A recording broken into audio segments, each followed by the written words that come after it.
Hi again. John Urquhart, The Wonders of Prophecy. He's in a chapter talking about the decline of Egypt.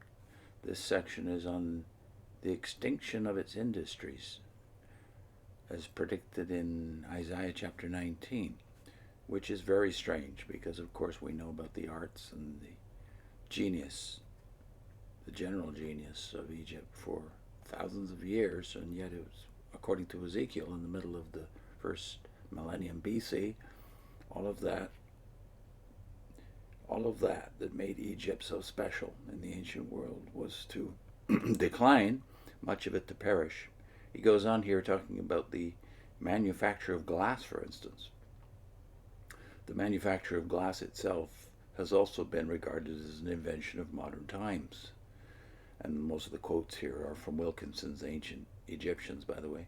They were well acquainted, says Wilkinson, to whose great work I mainly confine myself for testimony as to the character of Egyptian industries, not only with the manufacture of common glass for beads and bottles of ordinary quality, but with the art of staining it of diverse colors.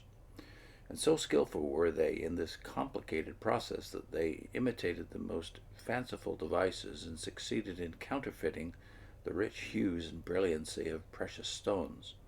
The green emerald, the purple amethyst, and other expensive gems were successfully imitated. Some mock pearls found by me, that is Wilkinson, at Thebes, have been so well counterfeited that even now it is difficult with a strong lens to detect the imposition. Then Winckelmann speaks of two pieces of glass mosaic which show the perfection attained by the workers in glass. One of the pieces, quote, though not quite an inch in length and a third of an inch in breadth, exhibits on a dark and variegated ground a bird resembling a duck in very bright and varied colors. The outlines are bold and decided, the colors beautiful and pure, and the effect very pleasing, in consequence of the artist having alternately introduced an opaque and transparent glass. The most delicate pencil of a miniature painter could not have traced with greater sharpness the circle of the eyeball or the plumage of the neck and wings, at which part this specimen has been broken. But the most surprising thing is that the reverse exhibits the same bird, in which it is impossible to discover any difference in the smallest details, whence it may be concluded that the figure of the bird continues through its thickness. Nor was glass merely used for ornamental purposes. Vases and bottles were manufactured, the latter being sometimes protected by wickerwork or encased in leather. They also manufactured porcelain. Wilkinson says, many of the porcelain cups discovered at Thebes present a tasteful arrangement of varied hues and show the skill of the Egyptians and the great experience they possessed in this branch of art. They were famed also for their tanning and their work in leather. In cutting the leather, they made use of the semicircular knife, and what we term the circular cut was known to the ancient Egyptians 3,300 years ago. The fine quality of the straps placed across the bodies of mummies discovered at Thebes, and the beauty of the figures stamped upon them satisfactorily prove the skill of the leather cutters as well as the antiquity of embossing. Many of the occupations of their trade are portrayed on the painted walls of the tombs at Thebes. They made shoes, sandals, the coverings of seats and chairs or sofas, bow cases, and most of the ornamental furniture of the chariot. So great was the consumption of leather that skins were largely imported from foreign countries. It is impossible to present in a cursory notice like the present any adequate picture of the manifold industries of this land. Many arts and inventions were in common use in Egypt for centuries before they are generally supposed to have been known.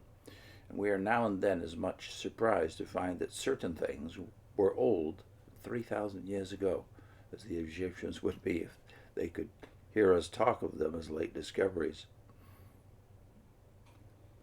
They were acquainted with mining, with the crushing of auriferous quartz to obtain the gold, with gold refining, with gold beating, in which they manufactured leaf of great fineness, and with the making of gold and silver wire, which they used in weaving patterns in which the details were sometimes so minute as to be scarcely visible to the naked eye.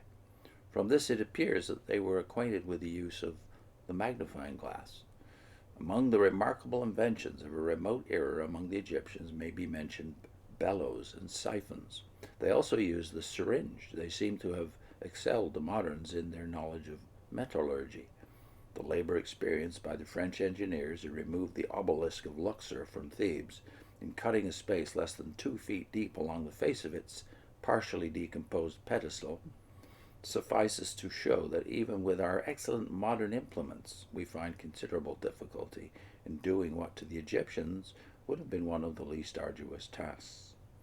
There is good ground for supposing that the Egyptians must have possessed certain secrets in hardening or tempering copper with which we are totally unacquainted. They had even the secret of giving to bronze or brass blades a certain degree of elasticity.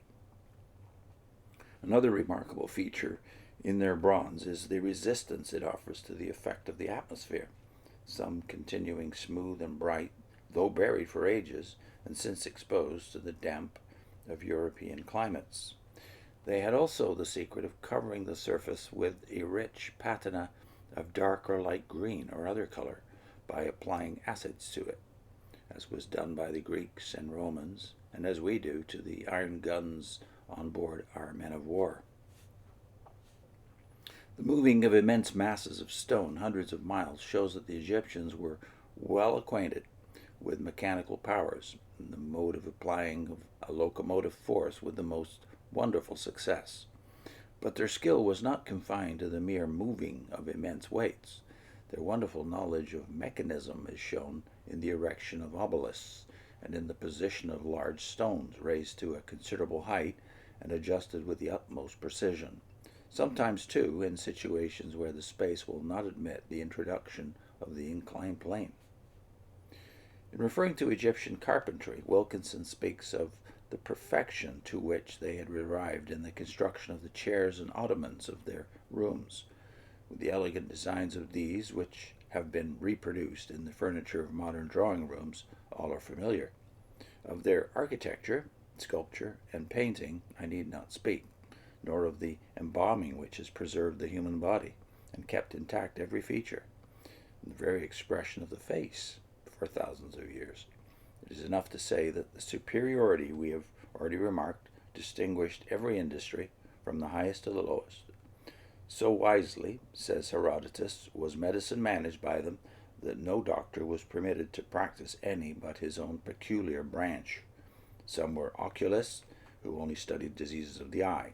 Others attended solely to complaints of the head, others to those of the teeth. And it is a singular fact that their dentists adopted a method, not very long practiced in Europe, of stopping teeth with gold, proofs of which have been obtained from some mummies of Thebes. Even in the meanest employments, the same excellence was shown. The skill of the shepherds in rearing animals of different kinds was the result, says Diodorus, of the experience they had inherited from their parents, and subsequently increased by their own observation. And the spirit of emulation, which is natural to all men, constantly adding to their stock of knowledge, they introduced many improvements unknown to other people. Their sheep were twice shorn and twice brought forth lambs in the course of 1 year. And though climate was the chief cause of these phenomena, the skill and attention of the shepherd were also necessary. Nor, if the animals were neglected, would unaided nature alone suffice for their continuance.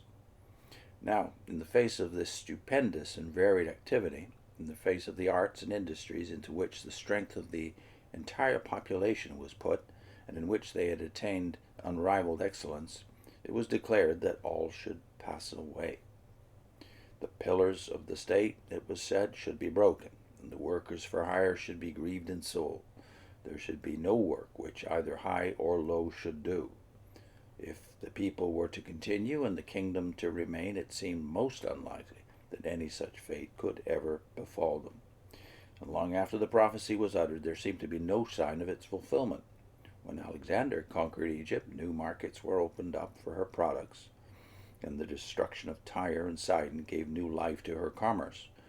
Diodorus, who has been so often quoted in the above description, completed his history within a few years of the birth of our Lord, and he speaks not of what had been, but of what was still a feature of his own time. Pliny wrote 100 years later, and his testimony is the same. Till Christianity became the religion of the Roman Empire, the priests ministered in the temples, though with diminished luster. But with this change, that work for head and palm branch passed away. In the decline which followed, and which deepened so rapidly under the Arab and Turkish dominions, the glory and the wealth of Egypt perished. In the 3 centuries of mixed Turkish and Mameluke misrule, which followed the Ottoman conquest, Arab art of every kind lost its cunning, and when Bonaparte's savants entered Cairo, they found its handicrafts, as its learning, at the lowest ebb of decadence.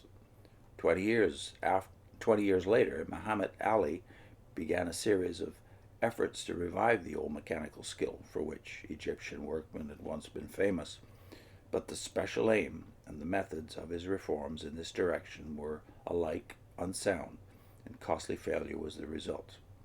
Regardless of expense, he imported large quantities of costly machinery with skilled operatives at high wages, erecting vast mills all over the delta. The ruins of these and of others erected by his successors in their attempts to succeed where he had failed have proved how irreversible is this doom pronounced from of old. The attempt has resulted only in a great waste of time, money, machinery, and labor. Relics of former skill, which remained even till comparatively recent times, have also passed away. Speaking of Damietta Macone, says, "It was formerly famous for its manufacture of leather and for the striped linen cloth called dimity, from Dimya, the Arab name of the town. But both these have long ceased to be specialties of the place. Her agriculture still remains one employment and stay of her people, but it is not the agriculture of the past. Its unskillfulness and poverty awaken alike the scorn and the pity of the nations who admired and envied the agriculture which once bore the stamp of Egyptian greatness." Next time, Urquhart moves on to noticing the condition of all the surrounding countries around Egypt, as remarked in prophecy. I'll put in a link to what J.C. Ryle has to say about the literal fulfillment of prophecy in the Gospel of Matthew, specifically the first 2 or 3 chapters of Matthew. See you next time.